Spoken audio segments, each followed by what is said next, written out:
You have here, and I'm going to use the example of 9mm first, in a 115, 124, or 147 grain bullet. Why do you choose one over the other? What's the whole deal with the powder charge?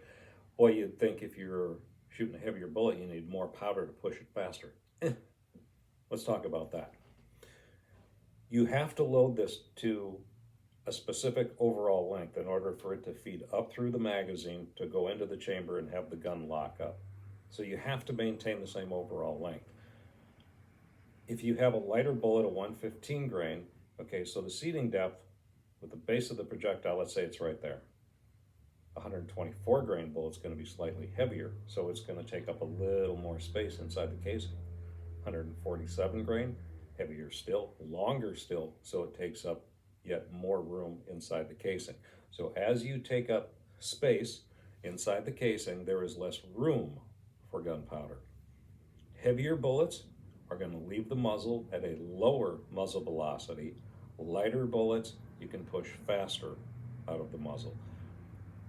Now you're going to notice that if you do target shooting, let's say you're shooting steel at distance, and you've loaded up a bunch of 115 grain bullets, they don't necessarily reliably knock over steel targets, even if you hit them right at a little bit further down range.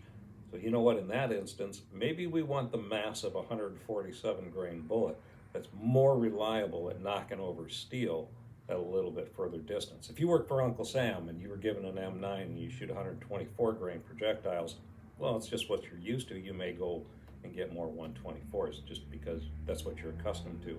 115 grain may be the more popular simply because it is more economical. The smaller the projectile, they're less expensive. You will also notice if you play with the different grain weights of projectiles, the felt recoil and the way the gun recoils and reacts is slightly different. So you notice that one is a little snappy, the muzzle rises a little bit more, where with another, it's more of a push, and you don't get the muzzle flip.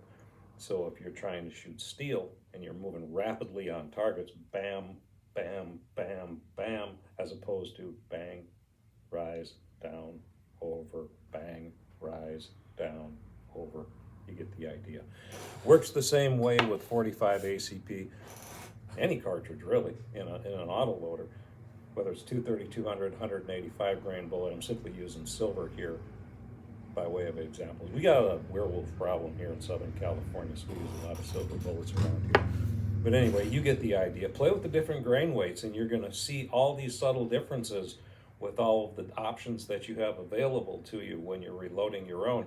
And you can tailor everything to exactly what you want for whatever that you happen to be doing. That's the beauty of this. Happy trails.